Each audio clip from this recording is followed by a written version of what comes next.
que a maneira de Deus fazer coisas na nossa vida é nos conduzir por processos. A propósito, processos conduzem a propósitos. Às vezes nós esperamos coisas imediatas na nossa vida. Um momento, uma reunião, um instante, Deus pode fazer. Nós encontramos a história de Jesus encontrando um homem terrível chamado Zaqueu, e apenas num jantar com ele, a vida de Zaqueu inteira é mudada. É verdade. Mas sabe uma coisa que eu acredito? É que Deus, Ele começa a trabalhar na nossa vida. Sabe, eu quero setar, gente, a nossa mensagem hoje, não apenas para essa noite, para o que vai acontecer aqui, nesses próximos 25 minutos que nós vamos estar aqui dentro, mas eu quero setar o que vai acontecer nas próximas 3 semanas, dentro da nossa vida como igreja. Então, antes disso, eu quero começar lendo um texto que vai ser a nossa direção hoje.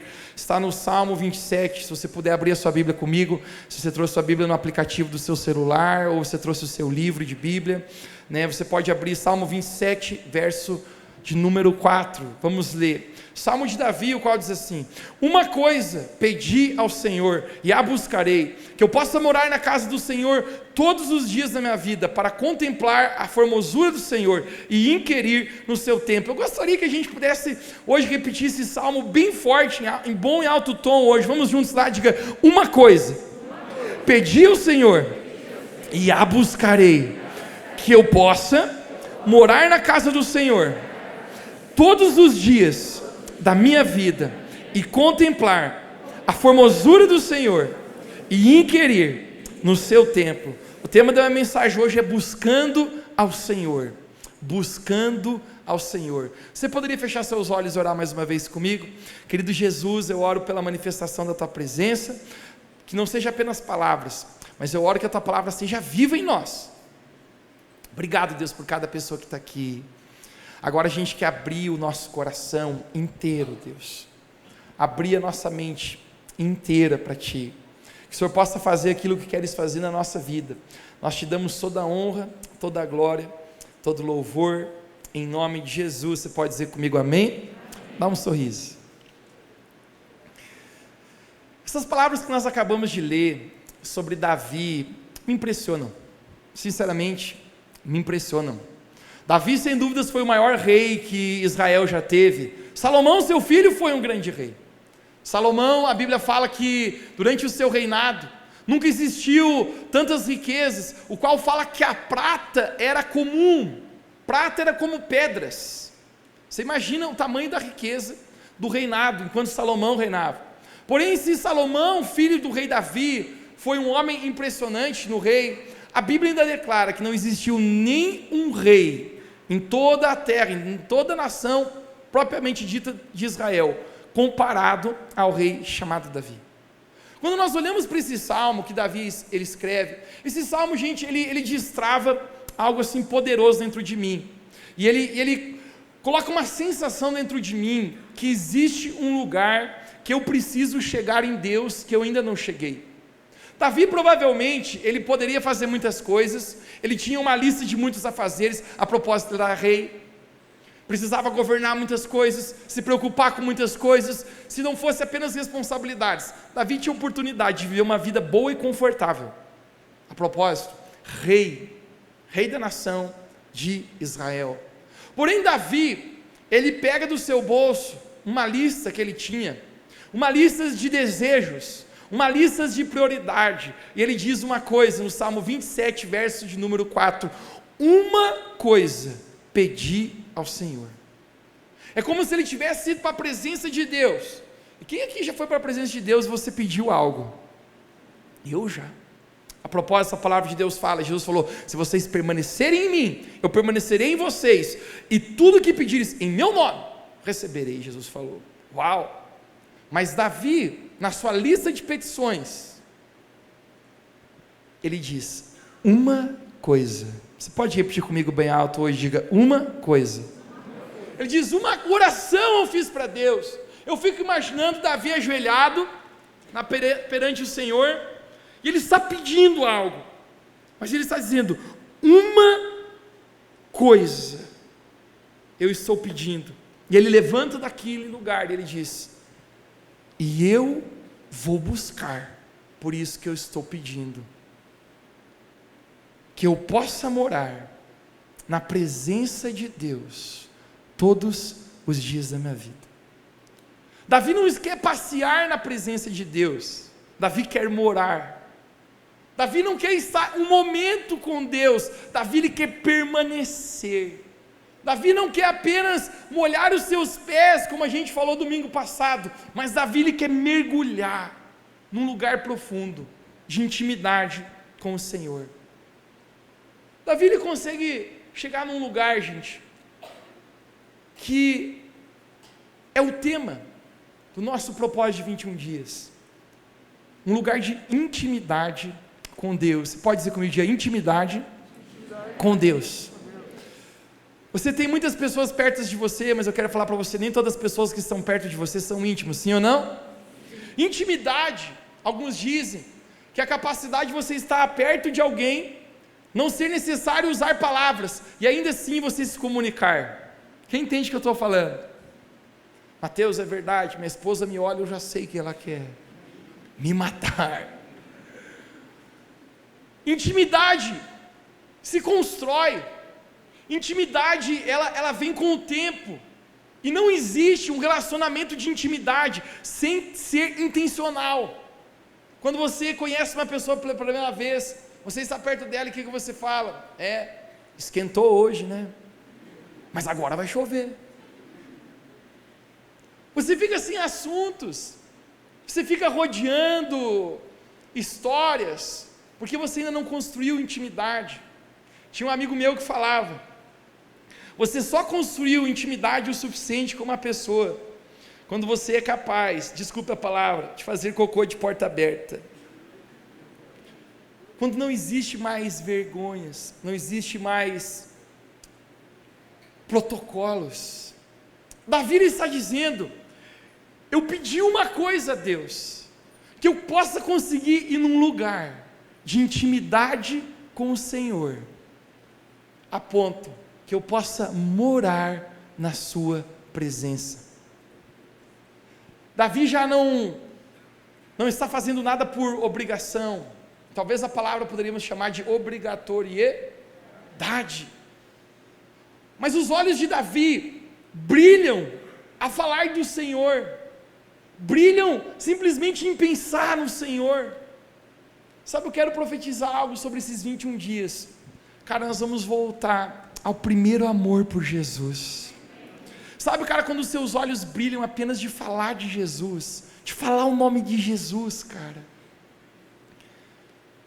Eu lembro, quando eu tive meu primeiro encontro com Jesus, eu estava lendo a minha Bíblia, eu chegava do meu colégio às 5h30 da tarde, e das 5h30 até as 7 horas eu lia minha Bíblia, trancada no meu quarto, e quando eu lia aquelas histórias, folheando aquelas páginas, Jesus ia se revelando para mim, e os meus olhos brilhavam, porque não existe algo mais incrível do que você ser amigo e ser íntimo de Deus. O Deus criador do universo, apenas na nossa galáxia, são mais de 250 bilhões de estrelas, e a palavra de Deus fala que Deus nomeou o nome de cada uma, mas ainda assim esse Deus tão grande, Ele convida você para ser amigo dEle. Você tem algum amigo, alguma pessoa importante? Você já se sentiu importante de estar com outro alguém importante? Nós temos a oportunidade de ser amigo do cara mais importante do universo, de estar na presença de Jesus.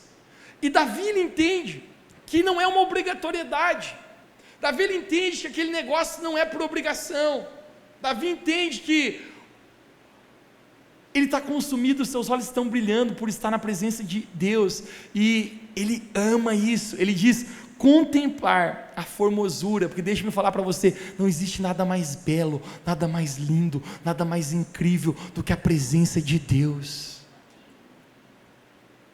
Davi está consumido por isso, ele não faz nada por obrigação, porque quando você está apaixonado por alguém, aquilo se torna o prazer da sua vida, aquilo se torna, investir tempo se torna o prazer da sua vida. Então nós começamos a entender um lugar que Davi está entrando, e Davi ele diz, eu buscarei morar nesse lugar. Esse propósito de 21 dias, gente, nós começamos a buscar intimidade com o Senhor.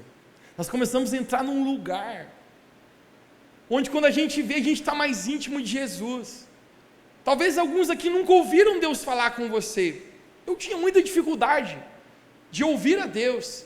Alguém falava para mim, eu ouvi Deus falar comigo. Eu falei, como é que eu ouvo esse negócio? Eu ficava bem quietinho aqui. Não entendia o que era ouvir a Deus.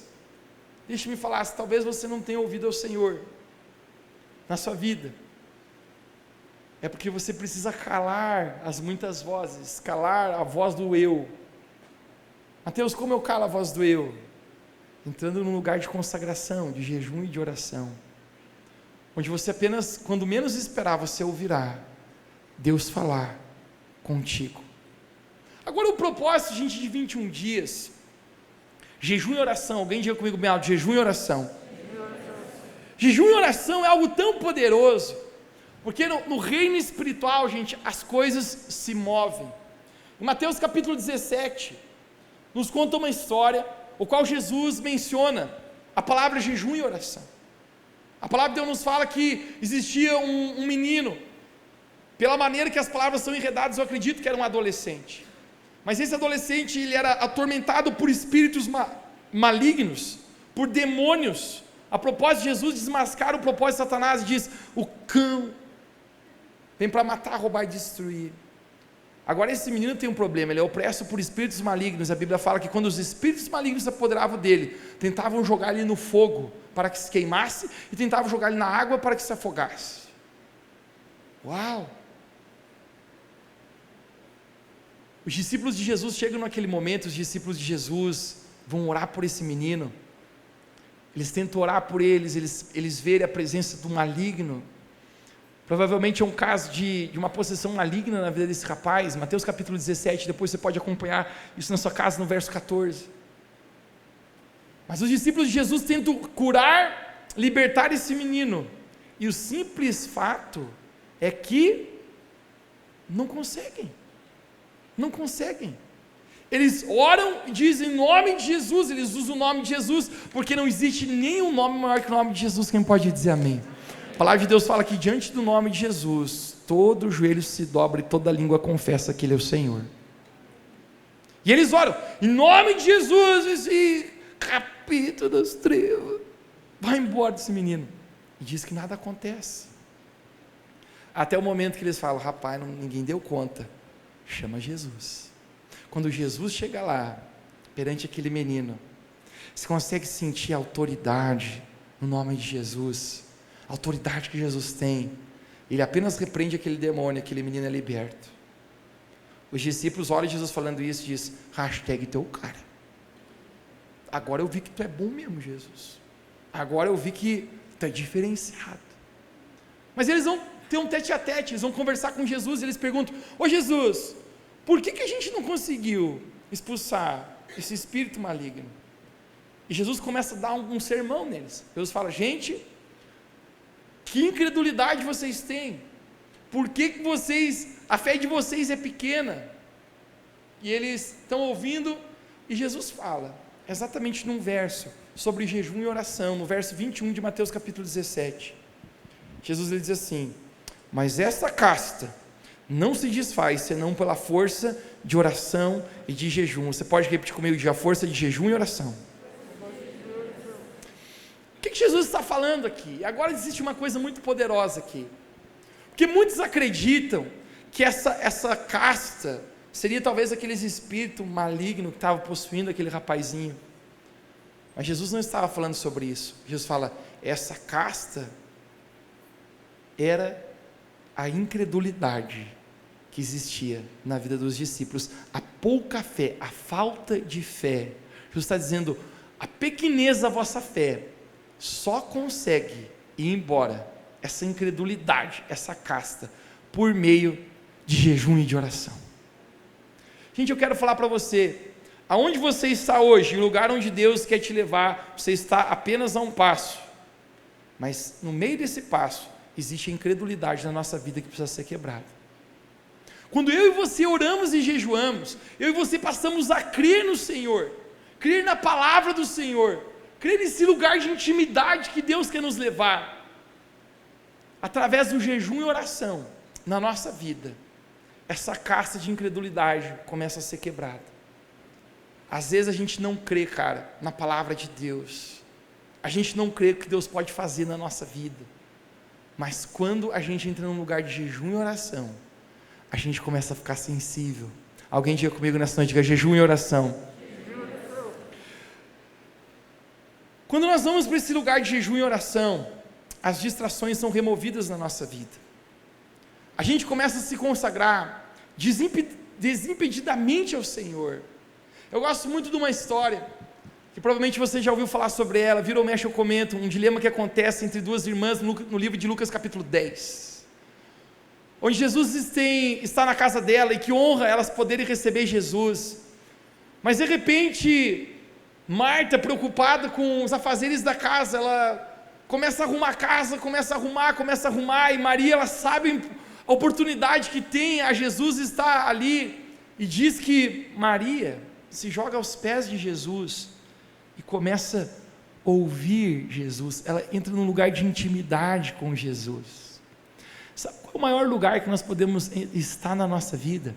Não é perante reis, governadores, pessoas de grande influência. O maior lugar que eu e você podemos estar na nossa vida é aos pés de Jesus. Nos pés de Jesus, cara, a nossa vida muda. Maria está ali, aí Marta chega perto de Jesus, ela diz: Jesus, tu não te importas de eu estar aqui fazendo tantas coisas, e a minha irmã aí jogada aos teus pés, diz que ela me ajuda também. E Jesus fala para ela assim: ó, Marta, Marta, você está preocupada e distraída. A palavra distraída vem da palavra grega chamada perispatos, que é distraído e ocupado com as coisas desse mundo. Marta, Marta, você está perispatos, envolvida com tantas coisas, mas deixa eu falar uma coisa para você, uma só coisa é necessária. Maria escolheu a boa parte dela, não será tirada. Volte para o Salmo 27, Davi lhe disse, uma coisa pedi ao Senhor. Jesus está dizendo para Maria agora, uma coisa. Maria, tem uma lista, tem uma prioridade na sua vida que você precisa apenas manter, é estar na minha presença. Sabe, quando nós vamos para esse lugar, gente, que consome o nosso coração, e é tão prazeroso estar na presença de Jesus, nós conseguimos entender o lugar onde a gente vai mais longe, onde se torna o prazer da nossa vida e intimidade. Maria está aos pés de Jesus. Jesus fala, uma coisa é necessária. Depois de Davi ter falado essas palavras no Salmo 27, verso 4, uma coisa pedi ao Senhor, sabe o que é o mais incrível? Que no verso 8 Deus fala com ele, porque quando você busca a Deus, Deus te responde. Quando você entra num lugar de busca, de consagração, de intensidade ao Senhor, Deus te responde. É quase como um estímulo, quando você dá um passo, Ele dá um passo em direção a você também. Todo mundo sabe, o ano passado eu virei tio, hashtag fiquei para tio. Esse final de ano a gente passou um tempo em família, e 2 noites meu sobrinho dormiu comigo. Ele ainda não caminha, ele é novinho, mas ele nem sequer engatinhava, e sempre os tios têm as ideias mais maléficas, né? Ninguém dá chocolate para ele ainda, né? Ele não pode. E eu comia um bis assim, ficava meus sonhos de bis, eu botava na boca dele assim, já gostava, mas minha irmã não sabe que eu fiz isso. Mas é tão interessante que eu queria um estímulo dele. Então eu botava ele engateadinho assim, ele na postura para engatinhar, mas ele nunca conseguiu dar um passo. Eu ficava chamando, vem, vem, e botava assim um brinquedo. Eu tentava fazer ele vir em direção a mim. Gente, de repente o rapazinho deu uma engatinhada. Eu falei, deu uma, meu Deus. Ele conseguiu dar 2 engatinhadas direto assim, ó. Eu cheguei falando para todo mundo, ele engatinhou. Gente, eu fiquei tão feliz com aquele negócio. Deus é um pai. Deixa eu falar para você, como você acha que Deus se sente quando você responde em estímulos ao Senhor, em direção a Ele? Cara, se eu fiquei feliz do pinguelo ali, engatinhar, como você acha que Deus se sente quando Ele vê você buscando, jejuando, orando, se consagrando, indo para mais perto dEle? Mateus, Deus me ama mais por isso? Não tem nada que você possa fazer de errado que Deus vai te amar menos do que Ele já te ama. Mas também o contrário serve, não tem nada que você possa fazer de certo para Deus te amar mais do que Ele já te ama. Mas nós temos um Deus que reconhece os estímulos de intensidade em buscar Deus, e Ele se alegra com isso. Isso vai muito além da obrigatoriedade. Se a gente for pensar, a gente fala tanto sobre o relacionamento com Deus, ser exatamente essa palavra chamada relacionamento, não uma religião, porque religião são métodos e regras, mas relacionamento é liberdade, intencionalidade. Quantos aqui já são casados? Digam amém. Amém fraco. Quantos aqui são casados? Digam amém. Quantos são solteiros aqui? Digam amém. Pode ser que no jejum você destrava aí também, né? Você que é casado, mulheres, existe um contrato, uma obrigatoriedade, que seu marido uma vez por mês precisa dar um buquê de rosas com chocolate para você? Sim, algumas falaram sim. Mas o simples fato é que, não. Eu já fiz vários casamentos, nunca ninguém nos votos falou, e eu prometo, todos os meses, te dar buquê de flores e chocolate. Não, né? Mas mulheres, fica feliz ou não fica quando o camarada chega com um buquê de flores e um chocolate lá? Mas é obrigado. Mas por que fica feliz? Porque quando parte do coração, cara. Não existe nenhum verso em todo o Novo Testamento onde existe um mandamento sequer que diz que eu e você precisávamos jejuar. Orar sim, mas jejuar não. Em toda a Bíblia, apenas no livro de Levítico existia um dia conhecido como o dia da expiação, também como o dia de jejum, onde toda a nação de Israel jejuava para se consagrar. Mas o Novo Testamento não existe nenhum texto. Por mais que Jesus fala quando jejuares, Jesus espera que a gente jejuaria. Mateus, mas por que a gente vai fazer isso então? Cara, porque a gente não está no nível da obrigatoriedade, a gente está no nível da alegria em estar com Deus. Cara, falar uma coisa particular sobre essa igreja.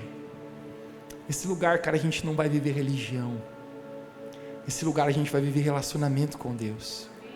A gente estava conversando com um brother, eu não critico ninguém, métodos, igrejas, conceitos, maneiras de fazer, mas ele falava pra gente, cara, no momento de generosidade da minha igreja, a gente tem que escrever o nome que no final, todo mundo que deu aparece no telão. Eu falei, meu Deus. Cara, a gente não vai fazer nada por obrigatoriedade, você entendeu? É o prazer da nossa vida ser generoso. É o prazer da nossa vida honrar a Deus. O prazer da nossa vida é contribuir com o Senhor. Ver a obra dele crescer. Estar com Jesus. Orar. E às vezes a gente cai, cara. Às vezes a gente falha. Às vezes a gente mess up. Bagunça as coisas com Deus. Mas a palavra de Deus ali a nos buscar. Se no verso 4 Davi fala, no Salmo 27, eu vou buscar o Senhor, no verso 8 agora então, Deus fala com ele, porque Deus responde a estímulos, e agora Deus fala com Davi, e você vai se impressionar o que Deus fala para Davi, no verso 8, a gente pode projetar isso no 27, 8, quando tu disseste, buscai o meu rosto, Deus está falando, o meu coração disse a ti, o teu rosto, Senhor, buscarei. Sabe o que Deus fala para Davi quando ele fala, uma coisa eu peço é buscarei, que todos os dias eu possa habitar na casa do Senhor e contemplar a sua formosura e inquirir no seu templo. E aí Deus fala para ele, Davi, então busque o meu rosto. Existe uma diferença entre você buscar o rosto de Deus e as mãos de Deus. Mãos falam do que Deus pode fazer por você, mas o rosto de Deus fala de quem Deus é. Quando você olha para pessoas, a maneira de você identificar quem elas são, você olha onde? No rosto. Você já viu? Deixa eu ver quem é, deixa eu olhar o pé. Não, você olha nu. Esse tempo de máscaras, quem aqui já passou por uma pessoa e não reconheceu porque ela estava de máscara? Rosto fala de quem é. Deus está dizendo: Davi, se você quer ir para esse lugar de intimidade, busque quem eu sou. Não tem problema se você veio até esse lugar cheio de necessidades, você veio pedindo para que Deus faça algo na sua vida. A propósito, nesse propósito de 21 dias, eu quero falar para você, Deus vai fazer coisas por você também. Mas cara, a gente vai para um nível muito maior. A gente não vai para o nível de buscar as mãos, a gente vai para o nível de buscar o rosto, quem Deus é, conhecer a Deus face a face. Não é a obrigação. Quando a gente estudava no colegial lá em casa, high school, o pai deu uma tarefa para a gente, falou: rapaz, vocês não pagam boletos, vocês não precisam contribuir com nada aqui em casa, vocês têm apenas uma obrigação, passar de ano. A média naquela época era 7, não sei como é que anda hoje, 6, a geração está mais Nutella, né? Então vai diminuindo um pouco aí, mas sem tirar 7, gente, a gente se dedicava para tirar aquele negócio 7, mas raramente, vou ser sincero com você, raramente, a gente tirava um 9 ou um 10, e a gente, adolescente, ainda moleque, chegava a dizer: pai, eu tirei 10, cara, aquilo não era nossa obrigação de tirar 10, mas eu via como meu pai e minha mãe ficavam felizes quando a gente tirava uma nota boa. Sabe por quê? Porque quando a gente vai além da obrigação, cara, isso alegra o coração do Pai, isso alegra o coração de Deus Pai. Quando a gente sai do nível do raso, a gente vai para um lugar mais profundo com Deus. Essas 3 semanas, cara, eu oro que Deus sacuda a nossa vida, cara, eu preciso disso. Orei ao Senhor hoje pela manhã, bem cedinho, disse: Jesus, eu preciso num lugar de encontro com o Senhor, o qual a minha vida seja transformada, o qual onde eu me encontre com o Senhor, o qual eu me veja num lugar, Deus, de intimidade com o Senhor que eu nunca estive antes. Cara, sabe, simplesmente de você falar o nome dEle, de teus lábios sorrirem e os teus olhos brilharem, é esse lugar que Deus quer nos levar, Revo Church, esse lugar onde consome a nossa vida. Essa semana um pastor americano postou um vídeo no Instagram, e ele dizia assim que deveria ser a igreja. Era como um jogo de futebol americano nos Estados Unidos, e quando abre os portões, todo mundo sai correndo desesperado para encontrar um bom lugar. Ele postou: assim deveria ser a igreja, assim deveria ser a nossa vida para buscar Deus, para o lugar de intimidade com Deus. Deus fala para Davi: Davi, busque o meu rosto. E Davi, ele fala assim: é isso que o Senhor quer? É isso então, Deus? Então eu buscarei o teu rosto, então eu vou buscar quem tu és, então eu vou me encontrar contigo, então vou fazer com que essa uma coisa que está queimando no meu coração se torne a realidade da minha vida. Revo Church, eu quero falar algo para você. Talvez alguns aqui estão no início da sua caminhada com Deus. Mateus, eu nem orar direito sei ainda. Não faz mal, não faz mal, não faz mal. Você vai começar a ser íntimo de Jesus. Falo algo aqui profeticamente, porque eu não pensei em falar isso, mas talvez tem gente aqui, cara, que você nasceu a sua vida na igreja. Seus pais levaram você para a igreja quando criança. Você está em jornada, para cá e para cá na sua vida, mas você nunca foi íntimo de fato de Jesus. Essas 3 semanas Deus vai se revelar na sua vida como você nunca antes teve uma experiência.